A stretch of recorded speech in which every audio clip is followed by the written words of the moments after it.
ప్రేమ నా హృదయపై శృతి చేసి పాడనా సతియుడా ఘనమైన నీ ప్రేమ నా హృదయపై శృతి చేసి పాడనా ఆనే సురాజా అనురాగ వందనా నన్ను విడువాలేని ఆత్మారు వందనా ఆనే సురాజా అనురాగ వందనా నన్ను విడువాలేని ఆత్మారు వందనా నా ప్రియ నేస్తమా నా ప్రాణముందమా నీ ప్రేమ కోగిలిలో నల్లాకరించుమా నా ప్రియ నేస్తమా నా ప్రాణముందమా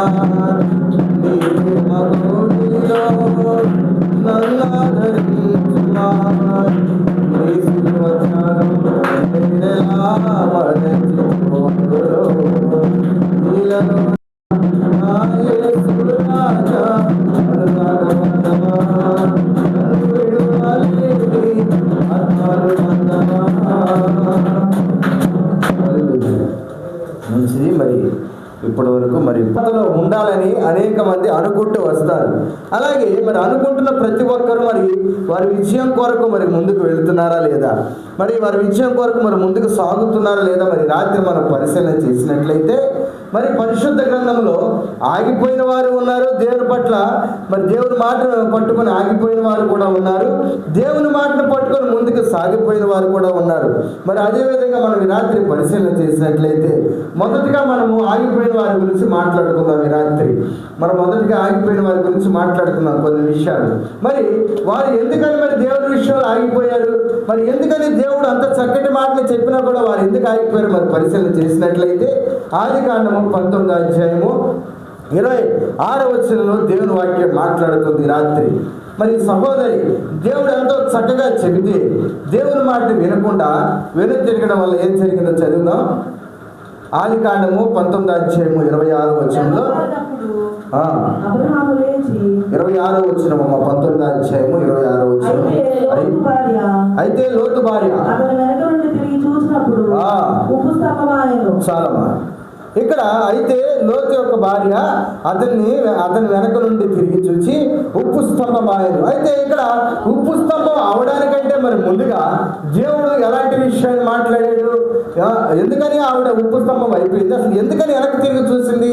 దీనికంటే ముందు వచ్చిన మనం వెళితే అక్కడ మరి లోతు గారు ఒక గ్రామంలో ఉండటం వల్ల ఆ గ్రామము మరి అయ్యా నేను దాన్ని దహనం చేస్తున్నాను, దాన్ని నేను పాడు చేస్తున్నాను, ఆ ప్రాంతంలో ఉండొద్దు, నీ కుటుంబ సభ్యులను తీసుకొని నీ పిల్లల్ని తీసుకొని నీ భార్యను తీసుకొని నువ్వు ఈ ప్రాంతాన్ని విడిచిపెట్టి వెళ్ళిపో, నేను ఈ ప్రాంతాన్ని పాడు చేస్తానని చెబితే చక్కగా ఆయన ఆ దేవుని మాటలు విని వెనక్కి తిరగకుండా అందరికీ చెప్పాడమ్మా మీరెవరు పరిగెత్తేటప్పుడు వెనక్కి తిరిగి చూడొద్దు, వెనక్కి తిరిగి చూస్తే మీరే పాడైపోతారు కనుక మీరు ఎప్పుడు వెనక్కి తిరిగి చూడొద్దు, నేను మీ గురించే మాట్లాడుతున్నానని చెప్తున్నాడు. కోలరైంది నేను మీ గురించే మాట్లాడుతున్నానని చెప్తున్నాడు.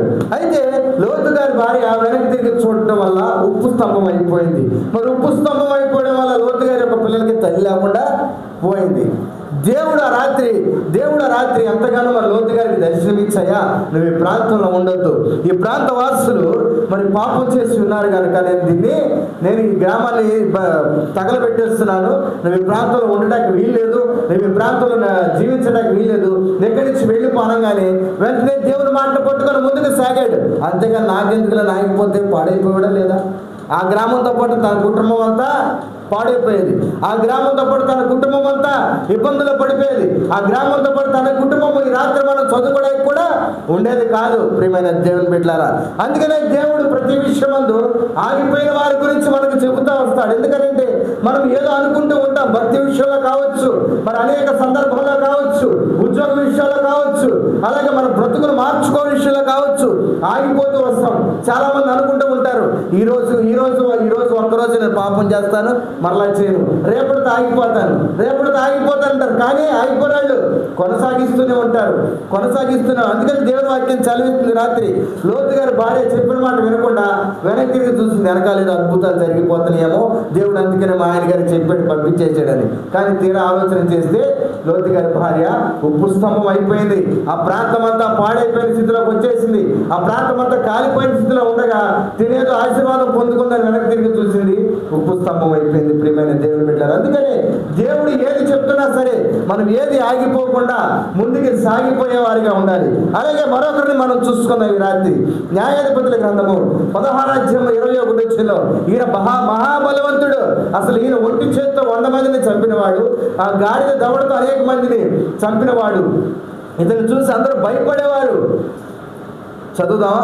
న్యాయాధిపతుల గ్రంథము 16:21 అప్పుడు పట్టుకొని అతని కన్నులను రాజాకు తీసుకొని వచ్చి ఇద్దరి సంఖ్యల చేతులను బంధించారు. అతడు బందీ గృహంలో తిరగలి విసురువాడాయను. అయితే అతడు శౌర్యము చేయబడిన తర్వాత అతని తల్లిదండ్రులు తిరిగి కొలుచుటకు మొదలు పెట్టారు. చాలమ్మా. ఇక్కడ మన న్యాయాధిపతుల గ్రంథంలో మనం చూసింది ఎవరినంటే ఇప్పుడు సంసోను గారిని. సంసోను గారు ఎంత బలవంతుడు! అసలు ఆయన పట్టుకుంటేనే భయపడేవారు, ఆయన చూస్తేనే భయపడే ఫిలిష్తీయులు ఎంత బలవంతుడు! అసలు ఆయన యొక్క బలాన్ని తీసివేయడానికి ఎంత పన్నాగం పన్నారో, ఎన్ని ప్లాన్లు వేశారో, ఎన్ని విధాలుగా వారు ముందుకు దూకారు. కానీ ఎక్కడా వారికి అవకాశం దొరకలా సంసోను గారిని పట్టుకోవడానికి. ఎందుకంటే సంసోను గారు ప్రతి విషయమందు దేవునితో నడిచాడు. సంసోను గారు ప్రతి విషయమందు దేవునికి సమర్పణ కలిగి ఉన్నాడు. సంసోను గారు ప్రతి విషయమందు దేవునితో ఉన్నారు. కానీ సంసోను గారు మరి స్త్రీ వ్యామోహంలో పడిపోయి దేవుని యొక్క విషయాన్ని మర్చిపోయి దేవుని విషయంలో ఆగిపోయి లోకానికి చోటిచ్చేశారు. పాపానికి చోటిచ్చేయడం వల్ల సంసోను గారు పట్టుబడ్డాడు. పట్టుబడిన వెంటనే సంసోను గారి యొక్క కళ్ళు పొడి చేశారు. అతనికి ఉన్న బలాన్ని కూడా తీసేశారు. అతనికి ఉన్న బలము తలలోనే ఉంది. ఆ తల మొత్తాన్ని గీసేసి బోడిగుండు వాడిగా చేసేసారు. అతన్ని బలమంతా పోయింది. కళ్ళు పొడి చేశారు. చూపు లేదు. ఎన్నో శ్రమలు పెట్టారు. అసలు ఎన్నో ఇబ్బందులు పెట్టారు. సంసోను గారిని ఎన్నో శోధనలు పెట్టారు. అందుకని ప్రియమైన దేవుని బిడ్డలైన రాత్రి దేవుడు మనకు చక్కటి అవకాశాన్ని ఇచ్చాడు. ఏ విషయం ముందు మనం ఆగిపోయేవారిగా ఉండకూడదు, భక్తిలో ఆగిపోయేవారిగా ఉండకూడదు. జీవితంలో ఏదైనా మంచి ఆలోచన చేసి మన బిడ్డలకు ఉపయోగకరంగా బ్రతుకుతున్నామంటే, మన బిడ్డలకు ఉపయోగమైన రోజులు వస్తున్నాయన్నప్పుడు మనము ఆగిపోకుండా ముందుకు వెళ్ళేవారిగా ఉండాలి. అవి ఒకవేళ చెడ్డ తినాలనుకోండి, ఆగిపోవాలి వెంటనే. దానికి ఆలోచన చేయకూడదు. దేవుని చిత్తం లేకుండా చేయకూడదు. దేవుని మాటని వినకుండా చేయకూడదు. ఈ రాత్రి మరి ఇద్దరిని పరిశీలన చేసుకున్నాం కదా. మొదటిగా లోతు గారి భార్య ఆగిపోయి వెనుతిరిగింది, ఉప్పు స్తంభం అయిపోయింది. రెండోదిగా సంసోను గారు దేవుని పట్ల ఆగిపోయాడు. దేవుని పట్ల ఆగిపోయి వ్యభిచారానికి లోబడ్డాడు. మరి కళ్ళు పొడిపించేశారు. మరి బలాన్ని తీసివేశారు. కనుక ఆ సంసోను గారు కూడా వెనుతిరిగాడు. మరి అలాగే చివరిగా మరొకరిని చూసుకుందాం ఈ రాత్రి. మరొకరిని చూసుకుందాం. అపోస్తల కార్యాలు 5వ అధ్యాయము 5వ వచనంలో దేవుడు మాట్లాడుతున్నాడు మరి బిడ్డల గురించి. అపోస్తల కార్యాలు 5వ అధ్యాయము 5వ వచనంలో దేవుడు మాట్లాడుతున్నాడు. చదివినట్లయితే, అననీయ ఈ మాటలు వినుచు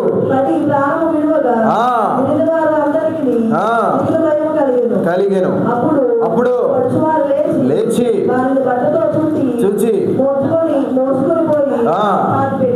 చాలమ్మా. ఇక్కడ మనం చూసినట్లయితే ఇక్కడ అననీయ ఎవరినండి? సిప్పోరాని చూస్తున్నా. భార్యాభర్తలు ఇద్దరిని చూస్తున్నాం. వీరు ఏం చేశారు? ఇక్కడ చక్కటి కార్యం జరుగుతూ ఉంటుంది. ఎందుకని? మరి అందరూ వారికి తగినంత ఆస్తిని అమ్మి దేవునికి సమర్పించండి అని చెప్తారు. దేవునికి సమర్పించుకోండి, దేవుడు మీకు గొప్ప ఆశీర్వాదాన్ని ఇస్తాడని అని చెప్తే వీరేం చేస్తారు? ఆస్తినంతా అమ్మిన తర్వాత కొద్ది గొప్ప ఆస్తి పుట్టింది. ఆస్తి పుట్టిన తర్వాత అయ్యా ఇంత ఆస్తి మనం ఇవ్వకొద్దు, కానీ ఏదో మనం ఉంచుకొని కొంత ఇద్దాలి, అనుకున్న దాంట్లో కొంత ఇద్దాలి అని వాళ్ళు దాచుకొని దేవునికి అనుకున్న దానికి ఇవ్వకోకుండా కొంత వాళ్ళు దాచుకొని కొంత దేవునికి పంపించారు. పంపించిన తర్వాత అక్కడ కూడా అడుగుతున్నాడు ఆయన. పై వచనాలకు వెళ్తే చదువుతాం. పై వచనాలకు వెళ్తే, అనన్య ఒక మనుషుడు తన భార్య అయిన సఫీరాతో ఏకమై పొలం అమ్మెను. ఇద్దరు కలిసి పొలం అమ్మారు. భార్య ఎరుకనే వాడు దాని వెలలో కొంత దాచాడు, తెచ్చి అపోస్తలుల పాదముల యొద్ద పెట్టాడు. అప్పుడు పేతురు అననీయ ఈ భూమిలో వేలల్లో కొంత దాచుకొని పరిశుద్ధాత్మను మోసపుచ్చుటకు దేవుడు మోసపెడుతున్నావు కదా, సాతాను ఎందుకు నీ హృదయంలో ప్రేరేపించాడయా? నీదే కదా, అమ్మిన పిమ్మట అది నీది కాదు కదా. ఎందుకు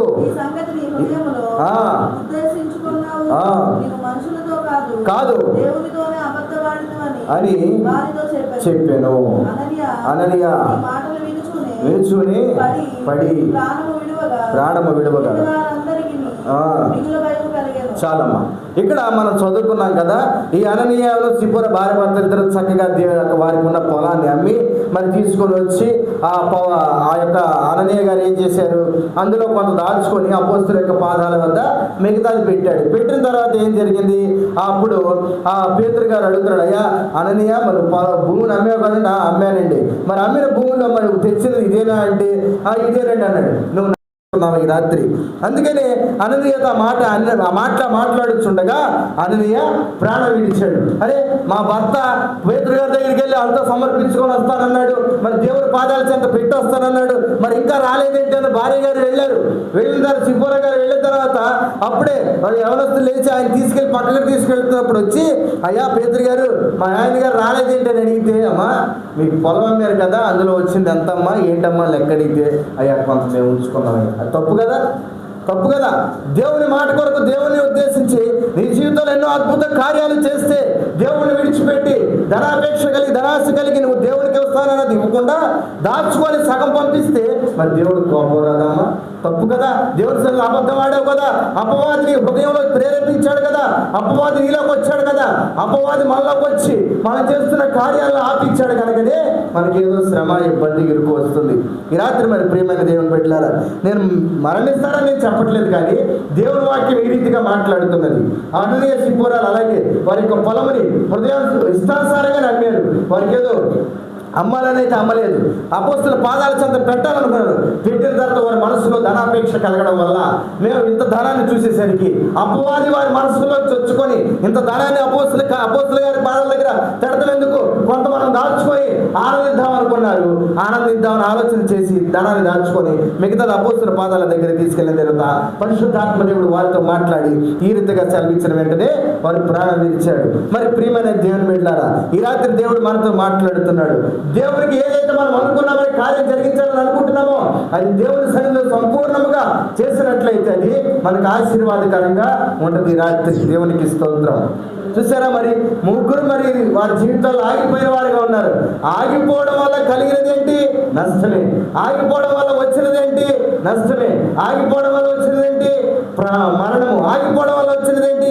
ఇబ్బంది. అందుకని ప్రియమైన దేవుని బిడ్డలారా, దేవుని సన్నిధిలో మనము దేవుడు మనతో మాట్లాడుతున్నప్పుడు ఏ విషయంలో మనం ఆగిపోయే వారిగా ఉండకూడదు. దేవుడు మనతో ఉన్నాడు కనుక ఈ లోకంలో అనేక మంది అనేక సందర్భంలో దేవుడి మాటలు ఎక్కిరింపుతనంగా ఉండొచ్చు, కానీ దేవుడు మనతో చెప్తాడు ఏంటో తెలుసా, ప్రతి సందర్భం ముందు నువ్వు ఆ పని చేయి, ఈ పని చేయని. అందుకనే ప్రతి ఒక్క విషయం ముందు దేవుడు మనకు తోడుగా ఉంటాడు కనుకనే మనం ప్రతి విషయం ముందు దేవుడిని ఆరాధించేవారిగా ఉండాలి. మరి రాత్రి నేను మీకు మరో విషయాన్ని జ్ఞాపకం చేస్తాను. మనం మొదటగా మీటింగ్స్ అనుకున్నాం. మీటింగ్స్ అనుకున్న తర్వాత ఒకరోజు అనుకున్నాం. ఆ ఒక రోజు కాస్త 3 రోజులు జరిగించాడు దేవుడు. 3 రోజుల మీటింగ్స్ లో దేవుడు జయకరంగా జరిగించాడు. ఏ ఒక్క రోజు కూడా ఎవరికి లేదని కానీ ఆహారం పెట్టకుండా కానీ పంపించలేదు. ప్రతి ఒక్కరికి సమృద్ధిగా పెట్టాం. పారేసమన్న బాధ ఉంది కానీ ఏ ఒక్కరికి లేదనే లేకుండా ప్రతి ఒక్కరికి సమృద్ధిగా దేవుడు మాకు కృపనిచ్చాడు. అందుకు దేవుడు పరిచారకులను ఏర్పరిచాడు, పనిచేసేవారిని ఏర్పరిచాడు, వంట సామాన్లు ఏర్పరిచాడు, సౌండ్ సిస్టమ్ ఏర్పరిచాడు, అన్నింటినీ ఏర్పరిచాడు దేవుడు. కానీ ఇక్కడ మనము ఒక్కరోజు పెట్టి ఆగిపోతే ఎన్నో ఇబ్బందులు ఎదుర్కొనేవాళ్ళం. కానీ 3 రోజులు పెడతాం వల్ల దేవుడి మాటకి దేవుడు మనతో సహకరించడం వల్ల, దేవుడు మాట విని మనం 3 దినాలు పెడతాం వల్ల దేవుడు గొప్ప మేలు దయచేశాడు. అయితే ఇక్కడ మధ్యలో అపవాది మన మనసులో ఎన్నో గలిబిలు పుట్టించాడు. అపవాది తనంతట తాను ఎన్నో శ్రమలు పుట్టించాడు. అపవాది తనంతట తాను ఎన్నో ఇబ్బందులు పుట్టించాడు. కానీ ప్రియమైన దేవుని బిడ్డలారా, ఆగిపోకుండా దేవుని కార్యాన్ని దేవుడు ముందుకు నడిపించడానికి అవకాశం ఇచ్చాడు. దేవునికి స్తోత్రం. అయితే మరి మరొక విషయాన్ని చూసుకుందాం. ఇప్పటి వరకు మనం ఆగిపోయిన భక్తుల గురించి చూసాం. ఆగిపోయిన వారి జీవితాల్లో ఎటువంటి ఇబ్బందులు వస్తాయో, ఇరుకులు వస్తాయో, శోధనలు వస్తాయో మనం చూసాం. కానీ ఇక్కడ సాగిపోయిన వారి గురించి కూడా మనం పరిశీలన చేసినట్లయితే ఆదికాండము 22వ అధ్యాయము 17వ వచనంలో ఈ తండ్రి గారు మనకి విశ్వాసములకు కర్త అయిన తండ్రి. చూద్దాం. ఆదికాండం 22వ అధ్యాయము 17వ వచనంలో దేవుడు మాట్లాడుతున్నాడు. ఈ రాత్రి నువ్వు సాగిపోయినట్లయితే యెహోవా దూత రెండవ మారు పరలోకము నుండి అబ్రహామును పిలిచి ఇట్లా నేను నీవు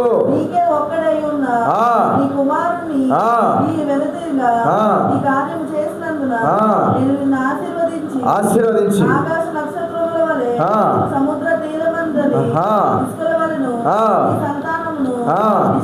విస్తరింపజేసేదను. చాలమ్మా. ఇక్కడ అబ్రహాం గారి విషయంలో అబ్రహాం గారి గురించి దేవుడు మాట్లాడుతూ, అబ్రహాం గారు ఇక్కడ మనం చదువుకున్న వచనాల కంటే పై వచనాలు ముందుగా ఏం చేస్తాడు? ఇస్సాకు గారు తీసుకువెళ్ళి బలివ్వడానికి ముందుగా ఒక అడుగు వేస్తాడు. ఎందుకని? దేవుని మాట చొప్పున వెనకడుగు వేయకుండా, అసలు వెనక ఆలోచించకుండా వెళ్ళిపోయి ఆయన ఏం చేస్తాడండి? బలివ్వడానికి సిద్ధపడతాడు అబ్రహాం గారు. ఎందుకని? అయ్యో ఒకగానొక కొడుకు నా కొరకు వచ్చాడు, ఒకగానొక కొడుకు అయ్యో ఇంతవరకు వారసులు లేనని బాధపడ్డాడు. ఇది 100 సంవత్సరాలకి అబ్రహాం గారికి 100 సంవత్సరాల కొడుకు పుడితే నాకు వారసులు లేరని నేను బాధపడ్డాను. తీరా ఇప్పుడు వారసుడు వచ్చిన తర్వాత ప్రభు ఏమో ఇచ్చేయమని చెప్తున్నాడు, ఇప్పుడు నా పరిస్థితి ఏంటి అని ఆలోచన చేయలేదు. నా ఇబ్బందులు ఏంటి అని ఆలోచన చేయలేదు. నా ఆస్తి అంతటిని ఎలా నా కుమారుడు అనుభవిస్తాడు అనుకున్నానే. ఇప్పుడు చూస్తే ప్రభు తీసుకొచ్చి అయ్యా నా కొరకు ఇచ్చేనైనా అనగానే ఆయన విశ్వాసంతో ముందుకు వెళ్ళాడు. ఎందుకనంటే కుమారుడు 100 సంవత్సరాల తర్వాత ఆయనకి కుమారుడు ఇచ్చిన దేవుడు ఆ కుమారుడిని కాపాడలేడా అనే విశ్వాసం, ఆ కుమారుడు ఉంచలేడా అనే విశ్వాసము. ఈ రాత్రి మరి ప్రియమైన దేవుని బిడ్డలారా, మనము కూడా ఏదైనా కార్యము ఏదైనా దేవుని సన్నిధిలో అనుకున్నట్లయితే విశ్వాసంతో ముందడుగు వేయాలి. దేవుడు నా పక్షాన అద్భుత కార్యం చేయబోతున్నాడని చదువుకుందాం మరొకసారి. నేను నిన్ను ఆశీర్వదించి ఆకాశ నక్షత్రము వలె సముద్ర తీరమందలి ఇసుకల వలె నీ సంతానము నిత్యముగా విస్తరింపచేసేదను. నీ సంతతి వారు తమ శత్రువులను గని స్వాధీనపరుచుకుందరు. దేవునికి స్తోత్రం. చూసారా? దేవుడు మాట్లాడుతున్నాడు రాత్రి. అబ్రహాం గారు విశ్వాసంలో ముందుకు సాగిపోయాడట. కుమారుని ఇవ్వడానికి కూడా వెనకాడలేదు.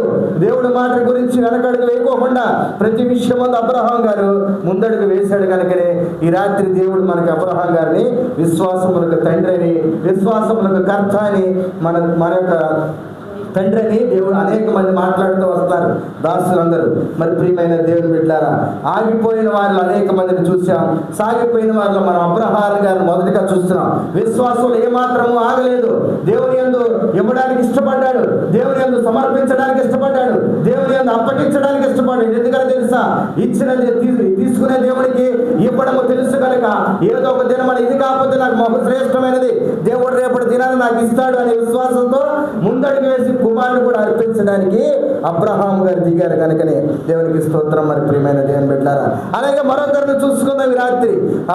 ఆదికాండము 39వ అధ్యాయము 7 నుంచి 12 వచనాలు మనం చదువుకుంటే ఇక్కడ బహుభక్తి పరుడు మనం పరిశీలన చేస్తాడు దేవుడు. ఆయన భక్తిలో ఎంతగానో సాగిపోయాడు, అసలు ఎక్కడ ఆగిపోలేదు. చదువమ్మా 39.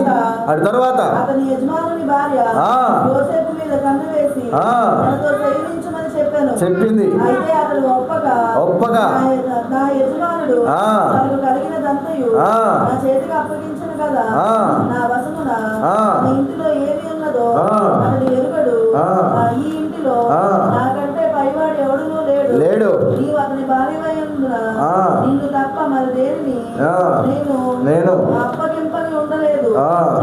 కాబట్టి నేనెట్లు ఇంత ఘోరమైన దుష్కార్యం చేసి దేవునికి విరోధముగా పాపము కట్టుకొనునని తన యజమానుని భార్యతో అనెను. దినదినమును ఆమె యోసేపుతో మాట్లాడుచుండెను గాని అతడు ఆమెతో శయనించుటకైనను ఆమెతో నుండుటకైనను ఆమె మాట వినినవాడు కాడు. చాలమ్మా. ఇక్కడ యేసేపు గారి గురించి దేవుడు మాట్లాడుతున్నాడు ఈ రాత్రి. ఆయన ఆగిపోలేదు, భక్తిలో ఆగిపోలేదు, ముందుకు సాగాడు. అతని విషయంలో అపవాది పాపాన్ని తీసుకొచ్చి ఫరో యొక్క భార్య అతనితో పాపం చేయించాలని చూసింది. కానీ యేసేపు గారు తన జీవితాన్ని పాడు చేసుకోవడానికే కానీ పాపానికే కానీ చోటు ఇవ్వకుండా భక్తిలో ముందుకు సాగిపోయాడు. అక్కడ ఏమని మాట్లాడుతున్నాడమ్మా దేవునితో?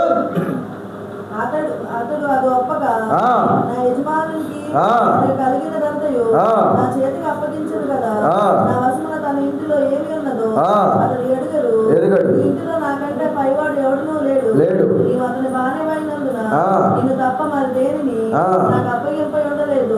కాబట్టి నేనెట్లు ఇంత ఘోరమైన దుష్కార్యము చేసి దేవునికి విరోధముగా పాపము కట్టుకున్నదని తన యజమాని భార్యతో చెప్పాను. చూసారా, అవకాశం దొరికినాగా యేసేపు గారు భక్తిలో కొనసాగాడు. అంతేగాని ఆ వ్యభిచారంలో పడిపోకూడదని, దేవుని విషయంలో పాపం చేయకూడదని, దేవునికి నేను విరోధిని కాకూడదని కట్టుకొని నిలబడ్డాడు. కనుకనే యజమాని యొక్క భార్యతో సెలవిస్తున్నాడు, అమ్మా నేను నమ్ముకున్న దేవుడు నమ్మదగిన వాడు కనుక ఏనాటికైనా నన్ను మహాభివృద్ధి చేస్తాడు.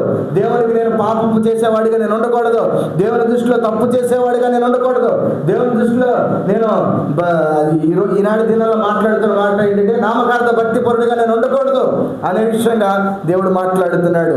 సో యేసేపు గారు మాట్లాడుతున్నాడు ఫరో భార్య గారితో, నేను ఎన్నటికీ తప్పు చేయను, ఎందుకంటే నా దేవునికి నేను విరోధముగాను పాపం చేసే వ్యక్తిగాను నేను ఉండకూడదు అనే విషయాన్ని ఈ ఫరో యొక్క భార్య గారికి గుర్తు చేస్తున్నాడు. అమ్మా నేనైతే తప్పు చేయను, నేనైతే ఎటువంటి పొరపాటు చేయను, నా జీవితంలో నేను నమ్ముకున్న దేవుడిని తప్ప నేను వేరొక దాన్ని ఆశించాను. ఎందుకంటే దేవుడు నాకు సమస్తమును ఇచ్చి ఉన్నాడు కనుక, దేవుడు నాకు సమస్తమును ఎరిగి ఉన్నాడు కనుక నేను ఎలా బ్రతకాలి, ఎలా జీవించాలో, నేను ఎలా నడుచుకోవాలో సమస్తము దేవుడు నాకు చెప్పి ఉన్నాడు కనుక నేను పాపానికి చోటివ్వను, నేను దేవుని భక్తిలో సాగిపోయేవాడిగా ఉంటానని ఈ రాత్రి యేసేపు గారు మనతో చెప్తున్నాడు. దేవునికి స్తోత్రం. మరి అలాగే చివరిగా మనం చూసుకుందాం, ఈయన జీవితంలో అన్ని శ్రమలే, ఎక్కడ సంతోషభరితంగా ఉన్నది లేదు. మొదటి దినాల్లో సంతోషభరితంగా ఉన్నాడు, కానీ చివరికి వెళ్ళేసరికి శ్రమలు అనిపించాడు, ఇబ్బందులు అనిపించాడు, ఆస్తిని కోల్పోయాడు, బిడ్డల్ని కోల్పోయాడు, పశువులను కోల్పోయాడు, అసలు అన్ని కోల్పోయాడు. కానీ ఈయన ఏ విషయంలో తొట్టిల్లిపోకుండా ముందుకు సాగిపోయాడు దేవుని యందు విశ్వాసంతో. మనమైతే ఏదో చిన్న ఇబ్బంది వచ్చిందని అవిశ్వాసంగా ఉంటాం, ఏదో బాధ వచ్చిందని అవిశ్వాసంగా ఉంటాం, ఏదో శోధన వచ్చిందని అవిశ్వాసంగా ఉంటాం. యోబు గ్రంథం చదివినట్లయితే యోబు గ్రంథము 29వ అధ్యాయము 10వ వచనంలో మాట్లాడుతున్నారు యోబు గారు మనతో. 29వ అధ్యాయము 10వ వచనంలో మాట్లాడుతున్నారు యోబు గారు ఏమనంటే, ప్రధానులు మాట్లాడక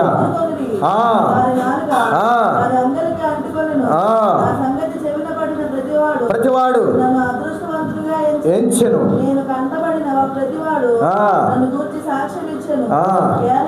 ఏలైనగా మొరపెట్టిన దినములు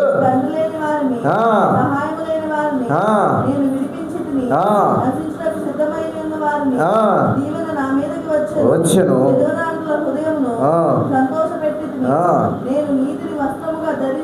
ధరించుకొని ఇంటిని కనుక అది నన్ను ధరించెను.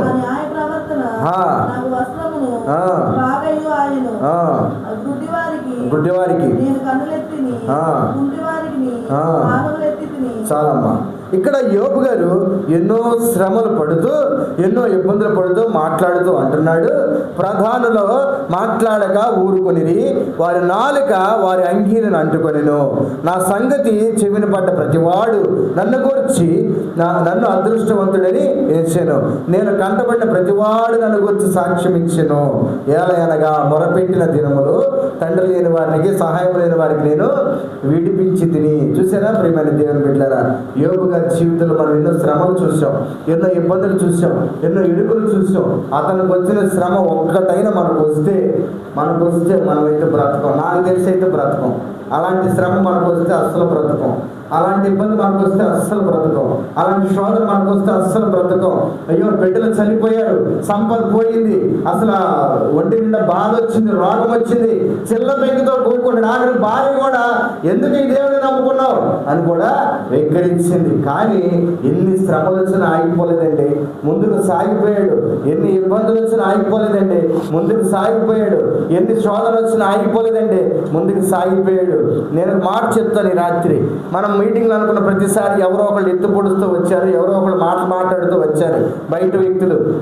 కానీ దేవుడు మన పక్షాన ఉండి మన సంఘ బిడ్డలతో ప్రతి విషయం ముందు అయ్యా నువ్వు దేవుడు కార్యం జరిగిస్తాడు, ముందడిగే అని చెప్తూనే వచ్చాడు. మొదటి రోజు వర్షం పడింది, ఒక్క 10 నిమిషాలు పడింది, అలజడి రేగింది, మొత్తం సౌండ్ సిస్టమ్ అంతా అరేంజ్మెంట్స్ అయిపోయింది, లైట్లు బిగించేశారు, కనెక్షన్ ఇచ్చేశారు, 2 పాటలు వేసారో లేదో వర్షం భయంకరమైన వర్షం వచ్చింది. సౌండ్ సిస్టమ్ అంతా మళ్ళీ లోపల పెట్టాం, ఆగిపోయింది, మరలా బయట పెట్టాం. శ్రమ వచ్చింది, కానీ ఆ శ్రమని తట్టుకున్నాము కనుకనే 3 దినాలు దేవుడు మీటింగ్లు జయకరంగా జరిగించాడు. దేవునికి స్తోత్రం.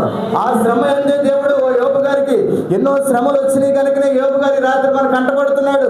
సంపద పోయిందని, బిడ్డలు పోయారని దేవుని విడిచిపెట్టి వెళ్ళలేదు, ఇరుకులు వచ్చినని దేవుని విడిచిపెట్టలేదు, శోధన వచ్చిందని దేవుడు ప్రార్థించడం ఆగిపోలేదు, దేవుడిని ఆరాధించడం ఆగిపోలేదు, దేవుణ్ణి స్తుతించడం ఆగిపోలేదు. ఆఖరికి ఒకే మాట పలుకుతున్నాడు, యెహోవా ఇచ్చెను, యెహోవా తీసుకున్నాను అని చెప్తున్నాడు ఈ రాత్రి ప్రియమైన దేవుని బిడ్డలు. అందుకనే ఈ రాత్రి అనేక విషయాలు దేవుడు మాట్లాడుతున్నాడు. భక్తి విషయాలు ఆగిపోయావేమో, ఆగిపోవద్దు. లోతు భార్య అలాగే దేవుడి మాటను వినకుండా ఆగిపోయింది కనుకనే ఉప్పు స్తంభం అయిపోయింది.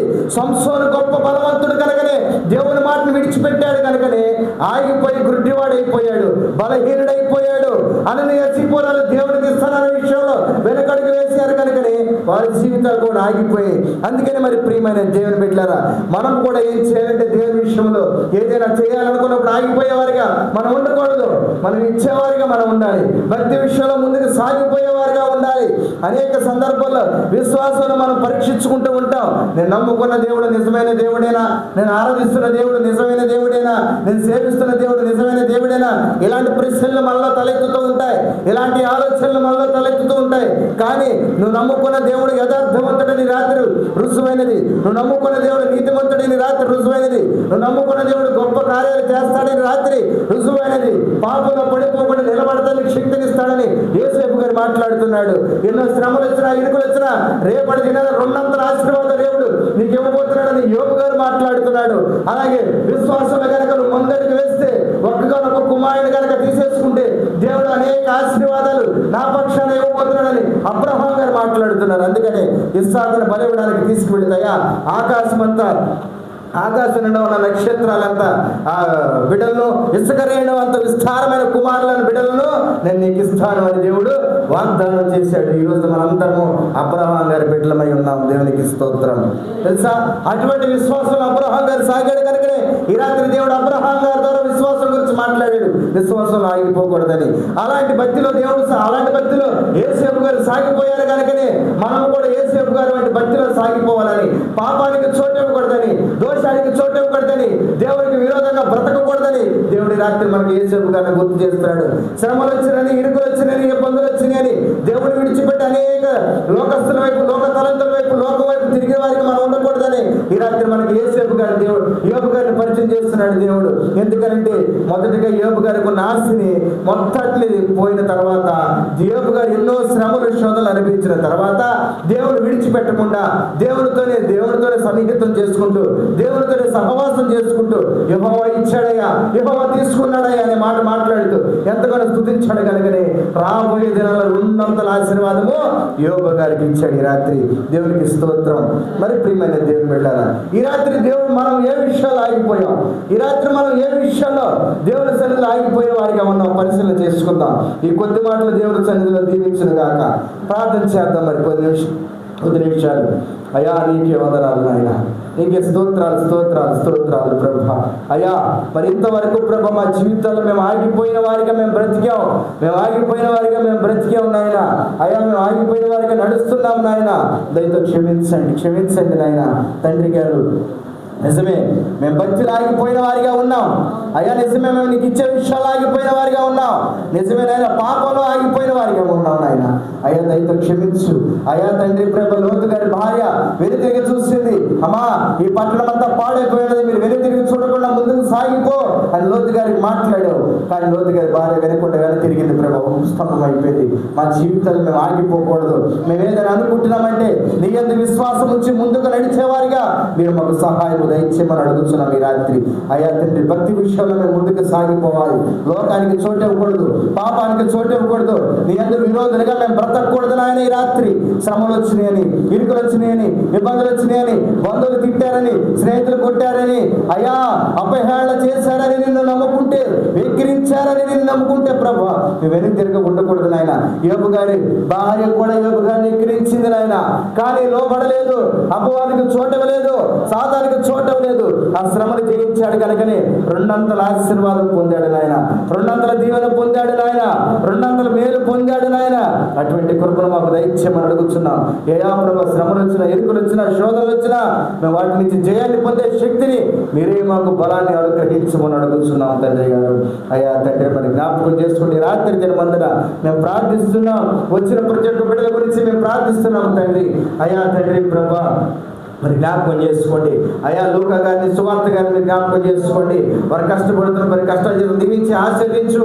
ఎండలో పనికి వెళుతున్నారు, వస్తున్నారు నాయన, ఎంతగానో నీ సన్నిధిలో విశ్వాసంతో ఉంటున్నారు నాయన. ప్రతి విషయమందు నీపై ఆనుకుని ప్రార్థిస్తున్నారు.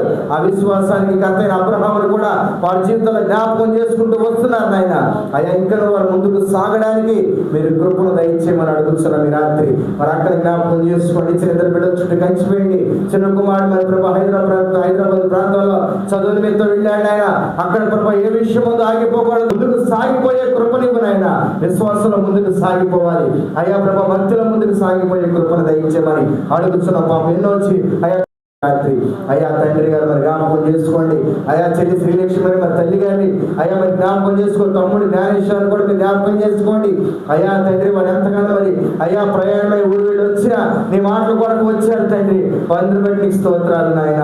అయ్యా తండ్రి, మరి జ్ఞాపకం చేసుకోండి ప్రభా. వారి జీవితంలో దేని గురించి సాగిపోకూడదు నాయన, ప్రతి విషయం ముందుకు సాగిపోయే కృపణ దయచేయమని అయ్యా ప్రభానైనా. మరి విశ్వాసంలో ప్రభా తల్లి గారు ఎంతగానో ఉన్నారు ప్రభా, నీ పైన ఆనుకొని ప్రతి విషయం నీకే అప్పచెప్తున్నారు.